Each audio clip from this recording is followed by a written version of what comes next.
1 in 2. That's how many lives HIV virus has tragically claimed of those infected. At the end of 2021, a staggering 38 million people were living with HIV, and over 650,000 people died from HIV-related causes in that year alone. So join us today as we discuss the ongoing battle against one of the most significant public health challenges in history, particularly in low and middle income countries. And let's learn how the fight against HIV and AIDS has shaped the course of human health and resilience. Let's get started.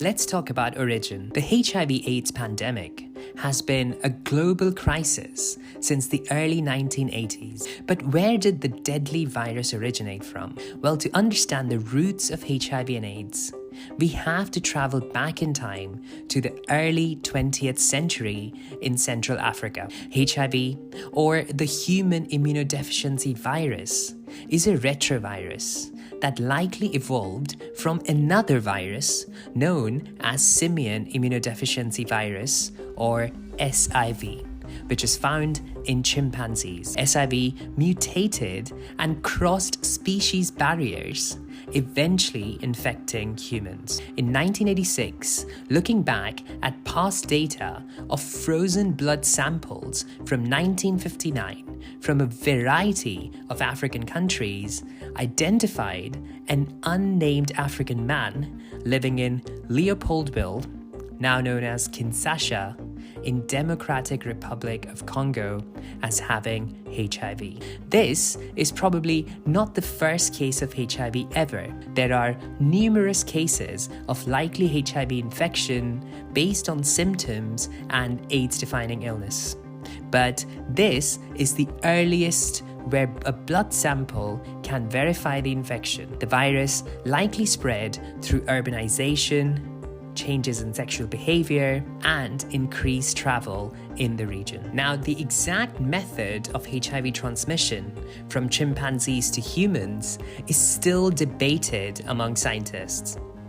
However, it is widely believed that humans were first exposed to the virus through contact with chimpanzee blood, possibly during hunting or butchering. From there, HIV likely began to spread through sexual contact, blood transfusions, and sharing needles. By the late 1970s and early 1980s, HIV had reached United States, primarily affecting the gay community and intravenous drug users. On 5th of June 1981, the Centers for Disease Control and Prevention, CDC, released reports of the first cases of what would later be known as AIDS, or acquired immunodeficiency syndrome, among 5 previously healthy gay men in Los Angeles. They described the cases of 5 patients in LA,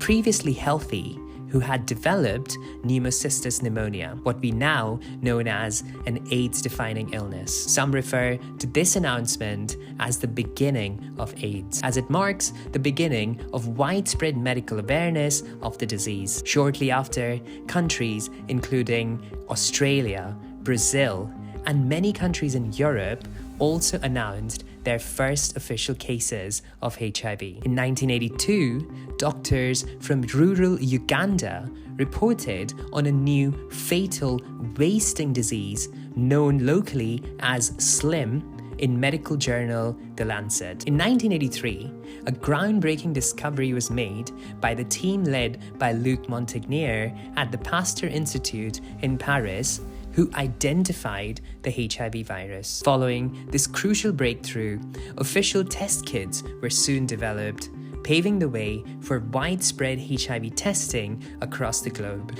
This included screening efforts in blood banks, among pregnant women, and within the gay community, marking a significant step in the fight against the epidemic. The initial outbreak of HIV and AIDS led to widespread fear and confusion. As the number of cases rose, so did the stigma surrounding the disease. Many people associated HIV and AIDS with the gay community, labeling it as a gay plague. This misconception fueled discrimination and further isolated those affected by the virus. The mainstream media played a significant role in perpetuating the stigma, often sensationalizing the disease. The general public's lack of understanding about HIV and AIDS created a breeding ground for misinformation and fear. The gay community was hit particularly hard by the HIV and AIDS pandemic. In the early years, the majority of cases in the United States were among gay and bisexual men. This community experienced not only the physical toll of the disease, but also the emotional and psychological consequences of the stigma. As a result, HIV and AIDS became a rallying cry for gay rights activists who demanded more research, better treatments, and increased awareness about the disease. Organizations like ACT UP and Gay Men's Health Crisis and Terence Higgins Trust played a crucial role in advocating for those affected by the virus. There was significant social stigma attached to being HIV positive, especially for gay men. Many faced discrimination in employment, housing, and healthcare due to their HIV status or perceived status. Due to the stigma and the fatal nature of the disease, many people living with HIV and AIDS felt a great deal of fear and isolation. The idea of being out as a gay person was still relatively new in the 80s, and many feared that by revealing their status would lead to rejection by family, friends, or society at large. The combined stress of living with serious illness, facing discrimination, and dealing with societal stigma took a serious toll on many people's mental health. By the mid-80s, HIV and AIDS